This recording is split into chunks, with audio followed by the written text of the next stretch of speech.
So there are a few things that it is our desire to help you reconfirm within yourself today. First, it would be nice if you could accept the existence of this vortex of creation. And it would be even nicer if you could see it as we see it, as your present tense of creation. So that when your friend says to you, I don't see any improvement in your life, you can stand firmly inside your vortex of creation and say, that's because it's not visible to those who are outside the vortex. And they will say, have you seen a doctor lately? And you will say there are no doctors in the vortex of creation.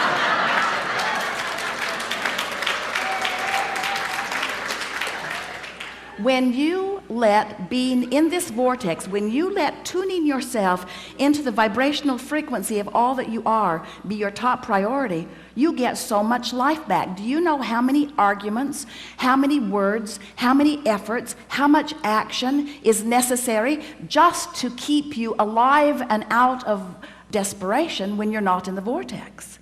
In other words, it's a big effort to live this life when you're counting on your words and your action and your effort to make it happen.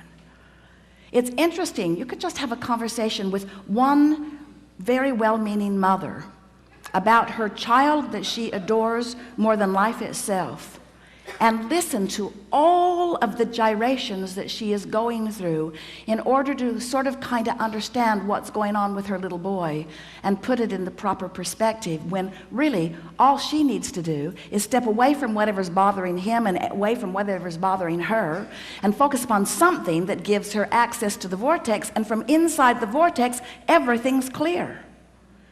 You cannot lead from behind. And if you are not in the vortex, then you have nothing to give anyone. Sometimes people say, Abraham, it seems like you teach selfishness. And we say, we really, really, really, really do. Because selfishness, let's define it. Selfishness means vibrational alignment with self. And in order to understand that, you got to know who self really is. Self is source. Self is pure positive energy. Self is worthy. Self is clear-minded. Self is healthy. Self is full of vitality. Self is eager about life. And when you are willing to be selfish, which means you are willing to mimic the vibration of self, which means you're willing to release the thoughts that hold you apart from that and practice the thoughts that cause you alignment with that, which simply means you're selfish enough to care how you feel. That's when they call it selfish. People say, oh, you're so selfish, you're pleasing you. And what they mean is, you should please me? You're selfish because you please you, and I'm not selfish because I think you should please me instead of you? There's some screwy reasoning going on.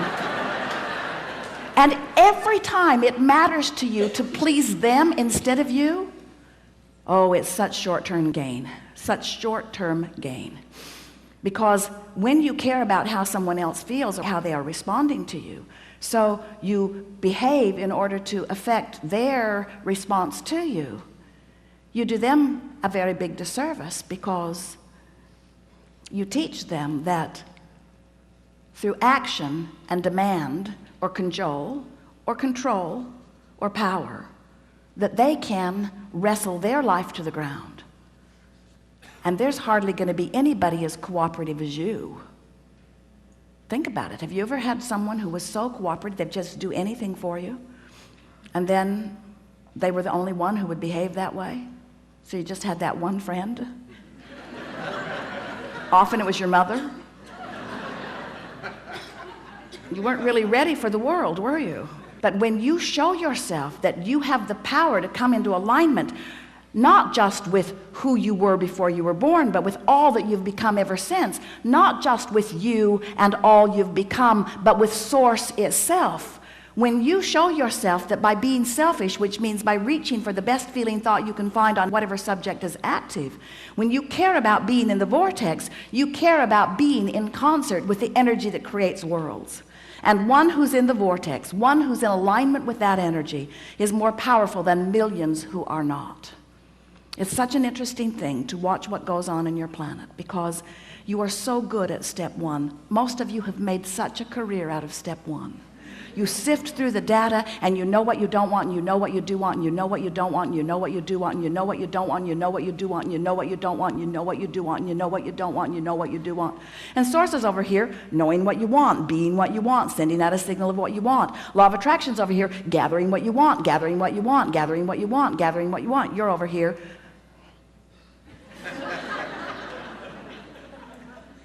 That's creating by default. That's going where the wind blows. That's complaining about whatever they're complaining about and feeling about whatever's happening. But when you decide that you're going to take control of your relationship to who you really are, when you decide that you're going to tend to this gap between you, wherever you are on whatever subject you're experiencing, and who you really are and what you know about the same, now life is going to take a new form and shape for you.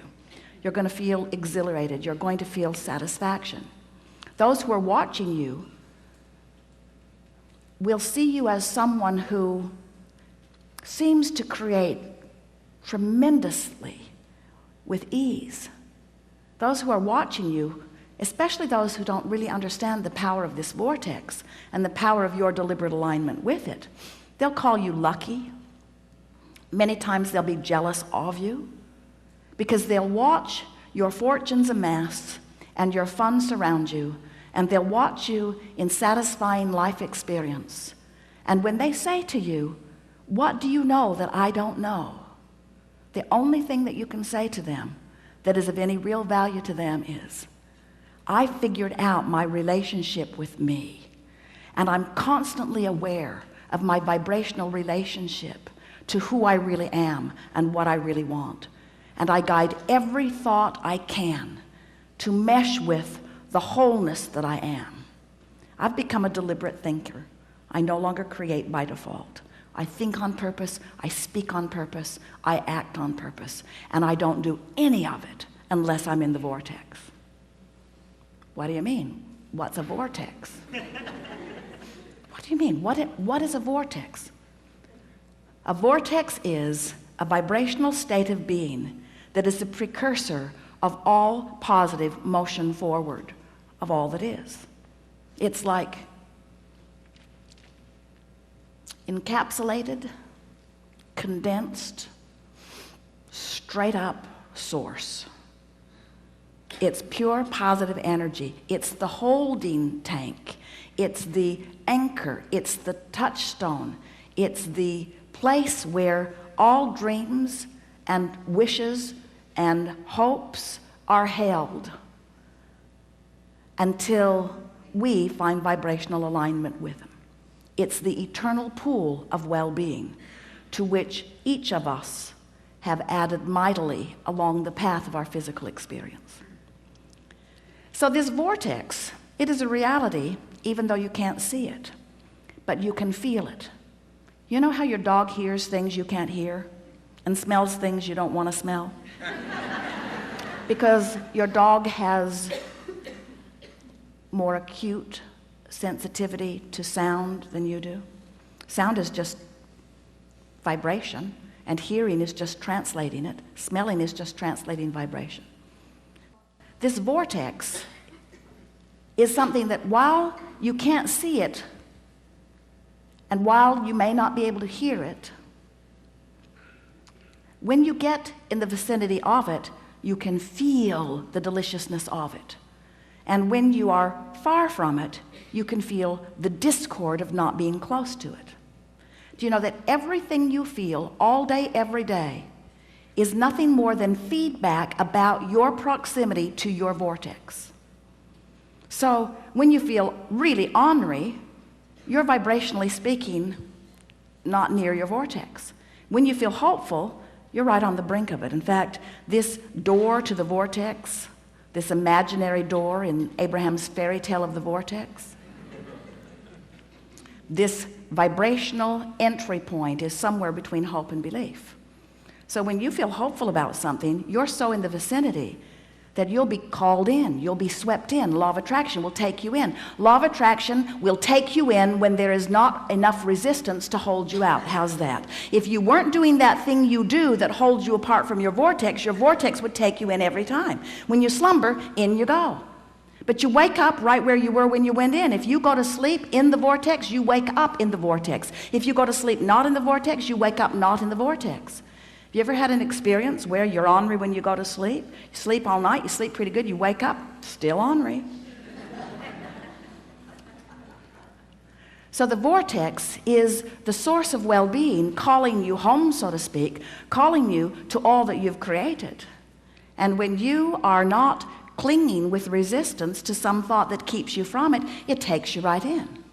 So really, when we say we want you to get into the vortex, what we really mean, a much more accurate way of saying it is, we want you to stop doing that thing you do that keeps the vortex from taking you in easily. Oh, you're going, you're just not going willingly sometimes. In other words, when you croak, in you go. So wonderful to watch you die.